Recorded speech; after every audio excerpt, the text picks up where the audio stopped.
اور یہ جو اپنی تقریروں میں بیان کرتا ہے نا، آپ سنتے ہیں کسی کا بھی نام لے گا حضرت علی رضی اللہ تعالی عنہ وعلیہ السلام، آپ کہیں گے واہ جی واہ ماشاء اللہ، اور رضی اللہ بھی کہہ دیا، علیہ السلام بھی کہہ دیا، اور یار یہ تو ابو بکر صدیق کو بھی کہتا ہے رضی اللہ عنہم وعلیہ السلام، یہ تو عمر بن خطاب رضی اللہ تعالیٰ عنہ کو بھی کہتا ہے۔ حضرات ذی وقار، جو امت کے اجماع سے ہٹ کے چلے گا نا اس کا خانہ خراب ہوگا۔ آپ سمجھتے ہیں یہ بڑی محبت کر رہا ہے، حضرت علی رضی اللہ تعالیٰ عنہ کو سامنے کھڑے ہو کے وہ کہتے تھے اے علی تمہارا فیصلہ تمہاری خلافت کا تو رب تعالیٰ نے کر دیا، تم تو منصوص من اللہ ہو، تمہیں تو اللہ نے خلیفہ مقرر کیا۔ حضرت علی کے سامنے ان کی تعریفیں کرتے تھے، اور بعد میں کیا ہوا، یہی لوگ جو حضرت علی کو ان کی فضیلت سے بڑھ کے ان کو بیان کرتے تھے، بڑا واہ واہ کرتے تھے، آپ تو منصوص من اللہ ہے، آپ تو اللہ کی طرف سے خلیفہ ہے، انہوں نے ہی قرآن کی آیت پڑھ کے حضرت علی کو حضرت علی کے منہ پہ کھڑے ہو کے مشرک اور کافر کہا۔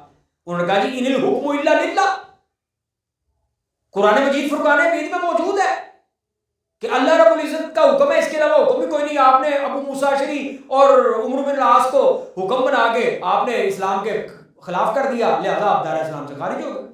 یہ خارجیوں کا موقف تھا، قرآن سے دلیل تھی، اور مولا علی نے کہا تھا کہ یہ آیت ٹھیک پڑھتے ہیں لیکن ان کا ارادہ جو ہے نا وہ غلط ہے، استدلال غلط ہے۔ تو احباب ذی وقار اسی طرح یہ بڑے محبت سے کہے گا رضی اللہ عنہ علیہ السلام، جبکہ اس کے اندر بغض ہے۔ یہ بتا تو رہا ہے نا کہ میں علیہ السلام بھی کہہ رہا ہوں، یہ امت کے اعتدال سے ہٹ کے چل رہا ہے، امت کا یہ طریقہ نہیں ہے۔ امت صحابہ کرام کو جو اللہ نے کہا وہی کہیں گے رضی اللہ تعالی عنہ، قرآن نے بھی یہی کہا، ہم بھی یہی کہیں گے۔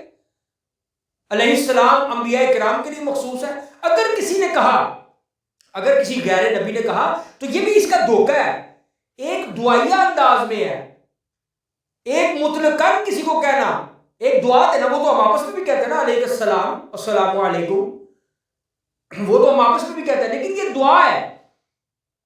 ایک ہے ان کا سٹیٹس ہونا اللہ رب العزت کی طرف سے، اور وہ انبیاء کرام علیہ السلام ہیں یا صحابہ ملائکہ ہیں، رسول ملائکہ ہیں، ان کے بارے میں کہا جاتا ہے۔ تو یہ جتنا ان کے بارے میں دو نمبری دکھاتا ہے اور کہتا ہے میں محبت کر رہا ہوں، اتنا ہی یہ ان کو ڈی گریڈ کرتا ہے۔ تو بات ہو رہی تھی کہ حضرت سعد بن ابی وقاص رضی اللہ تعالیٰ عنہ نے جب آپ کی فضیلتیں بیان کی تو وہ میں کہہ رہا تھا کہ اسی طرح شیعان علی ہیں جو کوفہ میں جمع تھے، حضرت علی پہ تنقید کرتے تھے اور برا بھلا کہتے تھے، حضرت سعد بن ابی وقاص بھی وہیں پہ تھے۔ تو مفسرین کہتے ہیں، محدثین کہتے ہیں، شارحین کہتے ہیں کہ صحابہ کرام علیہم رضوان کے بارے میں اگر کوئی بات ایسی پتہ چلے جو ان کے سٹیٹس، شان و شرافت کے خلاف ہو تو اس کی عمدہ تعویل کی جائے گی۔ تو اگر تمہیں یہاں پہ کچھ اور سمجھ آ رہا ہے تو پہلے تو یہ ہے کہ گالی کا حکم ہی نہیں دیا، یہ تو کہا نہیں کہ چلو گالیاں نکالو، بلکہ پوچھا کہ تم ان کو برا بھلا نہیں کہتے، اس کی وجہ کیا ہے، اور وجہ بھی بڑی مجلس میں پوچھی، اور بڑی مجلس میں حضرت علی المرتضیٰ کی وہ کنیت بیان کی جو حضرت علی المرتضیٰ کو سب سے زیادہ پسند تھی، یعنی ابو تراب۔ اب مجلس بڑی پڑی ہے اور حضرت سعد بن ابی وقاص رضی اللہ تعالیٰ عنہ حضرت علی المرتضیٰ شیر خدا رضی اللہ تعالیٰ عنہ کی فضیلتیں بیان کر رہے ہیں۔ تو مطلب یہ ہوا کہ حضرت امیر معاویہ نے بڑی مجلس میں حضرت علی المرتضیٰ کی فضیلتیں حضرت سعد بن ابی وقاص سے سنوا کے لوگوں کو آگاہ کر دیا کہ اگرچہ میرا ان سے کوئی مسئلہ ہے قصاص کے معاملے میں، تو یہ نہ سمجھ لینا کہ ان پہ تنقید جائز ہے یا ان کو برا بھلا بولنا جائز ہے۔ یہ لو، یہ سعد بن ابی وقاص سے سن لو کہ ان کی کیا فضیلتیں ہیں۔ ان کو اللہ رب العزت کے حبیب نے وہ جھنڈا عطا کیا، فرمایا اس پہ اللہ تعالیٰ کل میں اس شخص کو جھنڈا دوں گا کہ جس کے ہاتھ پہ اللہ فتح دے گا، اللہ اس سے محبت کرتا ہے، وہ اللہ سے محبت کرتا ہے۔ اور کل کس کو؟ خیبر کے موقع پہ حضرت علی المرتضیٰ شیر خدا رضی اللہ تعالیٰ عنہ کو، اور پھر اپنی چادر کے نیچے لیا، حدیث کے ساتھ جو سنن ابی داؤد میں بھی موجود ہے، اس کی فضیلت اور فضیلتیں بیان کی۔ تو مطلب یہ ہوا کہ حضرت امیر معاویہ اپنی مجلس میں حضرت علی المرتضیٰ کی بغیر روکے، بغیر ٹوکے ان کی فضیلتیں سن رہے ہیں، ان کو منع نہیں کر رہے، تو بتا یہ رہے ہیں کہ اگر تم میرے حامی ہو یا میرے ساتھ چلنے والے ہو تو ایک ہے سیاسی مخالف ہونا یا قصاص عثمان کے معاملے میں حضرت علی المرتضیٰ سے مطالبہ کرنا کہ قاتلین عثمان ہمارے حوالے کیے جائیں، وہ ایک علیحدہ ایشو ہے، لیکن کہیں اس چکر میں آ کے حضرت علی المرتضیٰ رضی اللہ تعالیٰ عنہ کے بارے میں کوئی بری بات نہ کرنا، یہ حضرت صاحب بن ابی وقاص سے ان کی فضیلتیں سن لو، ابا ذی وقار۔ اس سے بہتر موقف اگر کسی مائی کے لال کے پاس ہے تو وہ ہمیں پیش کرے، اللہ کے فضل سے کسی کے پاس یہ موقف نہیں ہے۔ مسلک حق اہل سنت و جماعت الحمدللہ یہ اپنا سینہ کشادہ رکھتے ہیں، یہ صحابہ اور اہل بیت کے بارے میں اپنا سینہ بحمدللہ تعالیٰ کشادہ رکھتے ہیں۔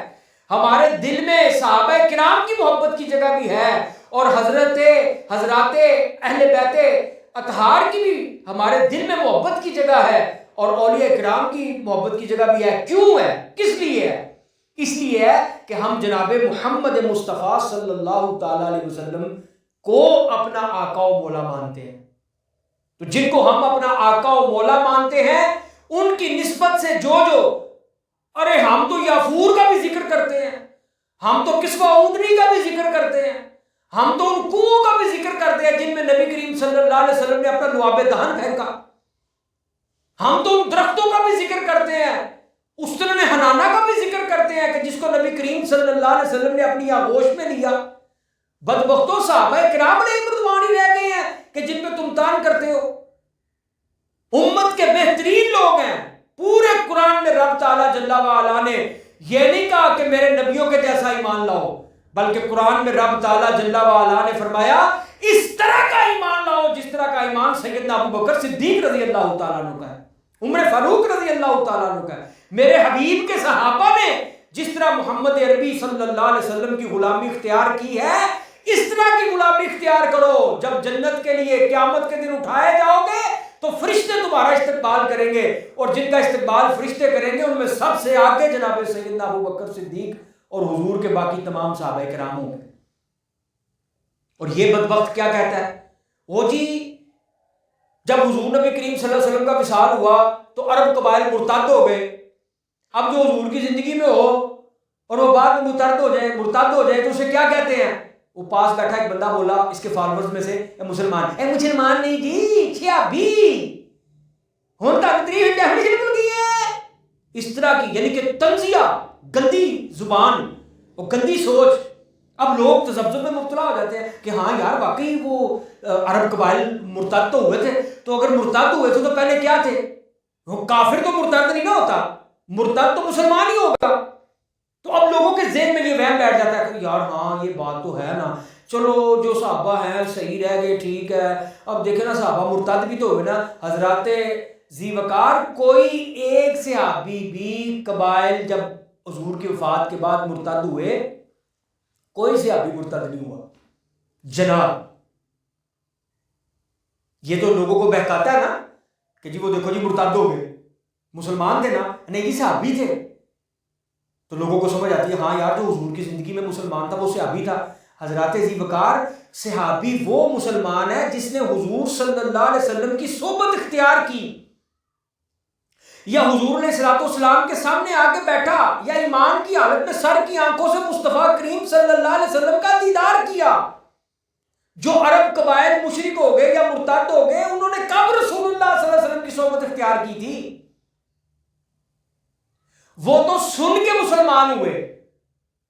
دوسرے تیسرے قبیلے جو وہاں پہ آ کے رکے تھے، جنہیں رسول اللہ صلی اللہ علیہ وسلم کو دیکھنا نصیب نہیں ہوا، ان تک اگر وہ قبیلے کا سردار آ کے مسلمان ہوا، اس نے جا کے کہا کہ میں رسول اللہ صلی اللہ علیہ وسلم کی زیارت کر کے آیا ہوں اور حضور نے مجھے ایمان، احسان، اسلام، خلوص اور یہ دین کی یہ تبلیغ دی ہے، تو وہ ان اپنے سردار کی باتیں سن کے وہ مسلمان ہو گئے، لیکن وہ صحابی نہیں ہے۔ کیوں؟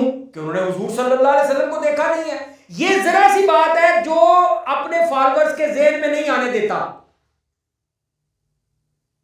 یہ بدقماش رافضی جیلوی چھوکرا یہ بات لوگوں کے فالورز کے ذہن میں نہیں آنے دیتا کہ وہ جو مسلمان مرتد ہوئے تھے وہ صرف مسلمان تھے، صحابہ کرام نہیں تھے۔ رسول اللہ صلی اللہ علیہ وسلم کی زیارت نہیں کی تھی انہوں نے. وہ مسلمان ضرور ہوئے تھے لیکن بن دیکھے ہوئے تھے, حضور تک نہیں پہنچ سکے جو دور دراز کے علاقوں کے تھے. حضرت ویسے کرنی نے نبی کریم صلی اللہ علیہ وسلم کو دیکھا نہیں دیکھا نا, تو ان کو صرف مسلمان ہی کہیں گے نا, صحابی تو نہیں کہیں گے. معاذ اللہ ثم معاذ اللہ استغفر اللہ سمجھانے کے لیے بات کر رہا ہوں. معاذ اللہ تعالیٰ معاف فرمائے, نقل کفر نہ باشد. حضرت ویسے کرنی نے حضور صلی اللہ علیہ وسلم کو نہیں دیکھا جبکہ حضور کے زمانے میں تھے. اور بعض روایات میں آیا بھی ہے کہ آپ آئے بھی تھے مدینہ شریف میں لیکن حضور سے ملاقات نہیں ہو سکی. مسلمان تھے, حضور کے زمانے میں تھے. معاذ اللہ ثم معاذ اللہ استغفر اللہ سمجھانے کے لیے بات کرتا ہوں. اگر وہ دار اسلام سے نکل جاتے, اگر وہ اسلام کو چھوڑ دیتے معاذ اللہ, تو کیا یہ کہا جاتا کہ ایک صحابی مرتد ہو گیا؟ او خدا کے بندو, یہ تو کامن سینس کی بات ہے. اتنا تو سوچو کہ آخر وہ صحابہ جو مرتد ہو گئے معاذ اللہ, وہ کیسے صحابہ تھے کہ حضور نبی کریم صلی اللہ علیہ وسلم کی صحبت اتنا عرصہ 23 سال اور پھر فیض نہ پا سکے.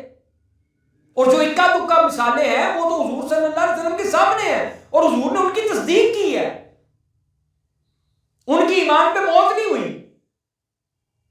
تو لہٰذا یہ دھوکہ دینا کہ حضور علیہ الصلوۃ والسلام کی وفات کے بعد وہ جو قبائل مرتد ہو گئے تھے وہ سارے کے سارے وہ صحابہ تھے, یہ غلط بات ہے. صحابہ کرام علیہم رضوان کا یہ سٹیٹس نہیں ہے. وہ مسلمان ضرور تھے لیکن انہوں نے حضور صلی اللہ علیہ وسلم کو سر کی آنکھوں سے نہیں دیکھا تھا, حضور کی صحبت نہیں پائی تھی, حضور کے سامنے آ کے زمانہ ضرور پایا, جس طرح میں نے ویسے کرنی رضی اللہ تعالیٰ عنہ کی مثال دی.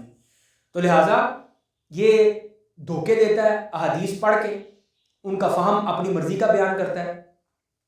اللہ رب العزت ہمیں حضور صلی اللہ علیہ وسلم کے صحابہ کرام کی عزت کرنے کی توفیق مرحمت فرمائے.